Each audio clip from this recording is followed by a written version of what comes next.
Alright, YouTubers, what's going on? So I'm a little behind on videos. I usually have, a few videos out per week. I don't think last week I had any except for the chat. So for those of you guys that do watch the chat, you probably saw this. You may remember seeing this baby a little bit, but the chat quality on the webcam's not the best. So I'll do a short video just showing off my new Yugo NPAP rifle. Beautiful. It's got some nice blonde wood furniture, just really nice new furniture on it. I do like the new grips they're doing on these too. They're quite a bit nicer than the old standard AKs. Got some nice finger grooves there. It's really comfortable and ergonomic. As you can see, I've got a side rail on there. Talk a little bit about this guy. Take it off real quick. I mounted the primary arms MDS on there. This thing's still kicking strong. Haven't turned the battery off since I got it, which is, and if you can see the dot right there, it's as bright as the day I got it. As expected, it's lasted a long time. This mount is actually an eBay special. It's a copy of the Midwest Industries mount that a lot of the guys on the AK Files forum were recommending. The Yugo is unique where it has this, the side rail is very different, and you even need to modify this to get the rail to go all the way forward. You can see it stops right there, and you want it to go, as far forward as possible, and it will not. I mean, it still locks down tightly. You can still use it. I mean, I shot this gun today with the red dot. It was doing great, but with the red dot, it's not as bad because you can move the optic forward.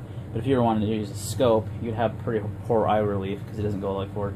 So this is one you can there's ways you can modify this, cut some of this out.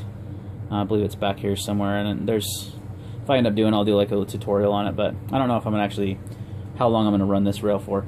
It's high quality. It's only like 30-something bucks on eBay. It locks down super tight, and it doesn't sit too high like a lot of the those Russian mounts do, and some of the other ones. It detaches. It uses the same type of attachment point as the Midwest Industries, and it's made of some nice quality aluminum. So it's a good product. It's a good product. As you can see here, let's see if we can get this in picture here. Working with limited space.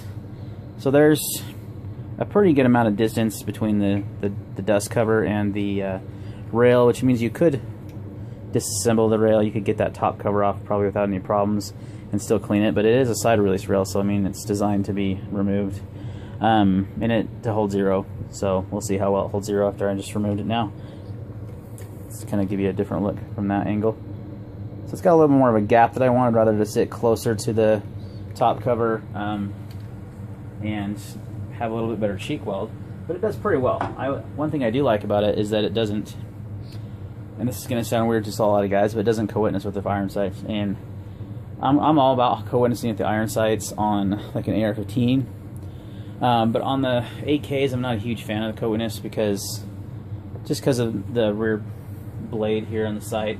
It's kind of more difficult to look through, to line up. I had them co-witnessing on my NPAP pistol, not NPAP pistol, my M92 pistol, and honestly like this a lot better, where it sits a little higher. So you can't use your irons, but in a dire situation you had to use your iron sights. You could just detach this quickly. And this one's a little stiff still, so quickly would not be the optimal word. You can loosen this screw to make it a little easier too.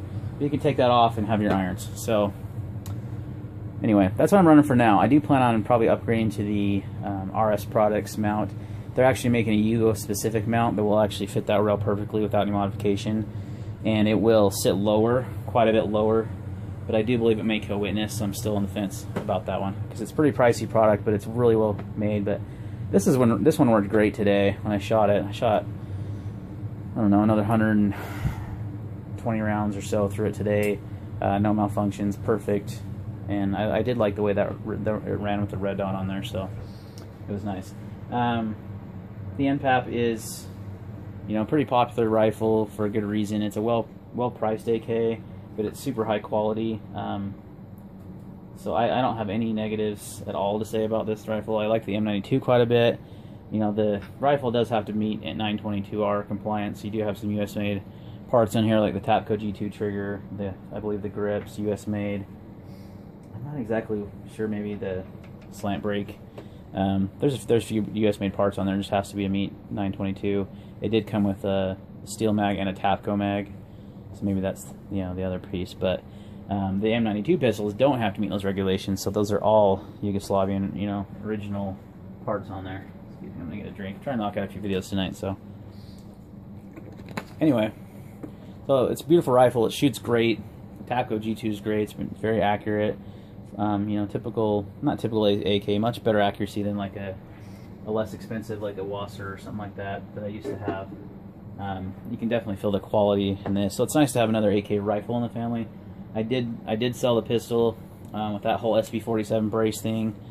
That's really the only thing that like made that gun shootable for me, was that SB47 brace. And now that I can't shoulder that legally, I was just kind of done with it. That whole thing is ridiculous, but I don't want to get into that topic right now. But honestly, even with the SB47 brace, because it was so short, it wasn't very comfortable to shoot. Because you didn't have much of a length of pull on it, like you would, you know, with a nice stock. You know, the tang right here of the receiver was about to smack me in the face all the time shooting that thing. It's a fun rifle. It was a lot of fun to have. It was a good project. But I did sell it and ended up buying this, so, and I'm actually really happy, glad I did it, so no regrets there. So the primer arms have been working well on it. Yeah, the cool thing is it does share a lot of features with the M92 pistol. It does have the on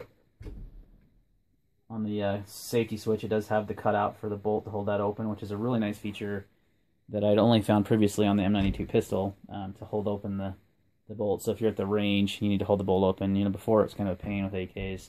You had to like throw a round in there or something. You know, kind of, this is nice. Makes it real easy. And it also had the bolt hold open magazine that came with it. So, and I'm using those Weapon Tech followers, my other mags. So, you know, majority of my mags now have the, well, I shouldn't say majority, but most of the mags I shoot at the range and such have the last round bolt hold open feature on it. So it's just a beautiful rifle.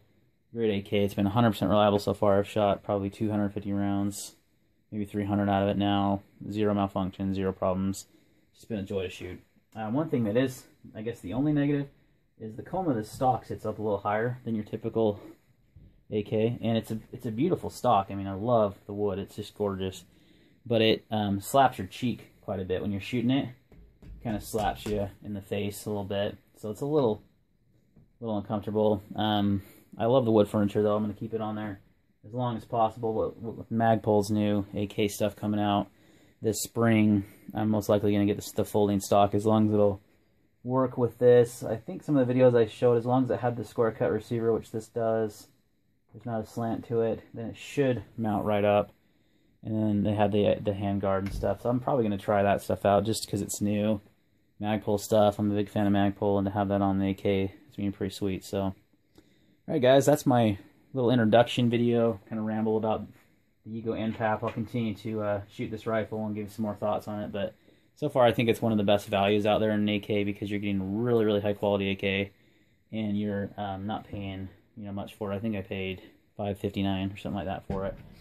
So really good price. Great gun. This mount, if you want more information on that, I'll put a description in the link below, because it is very, very high quality, and it's not very expensive, and it sits decently low. And I know there's ones that sit lower. I think the Midwest Industries one this is supposed to be a direct copy of it, so maybe I would be surprised if the Midwest sat lower, but I know the RS products do, but you're paying, you know, a good amount of money for those, which they're very high quality, so I think they're worth it. So you might see me running that soon on this gun. So, alright guys, any questions or comments, leave them down below, and we'll see you on the next video.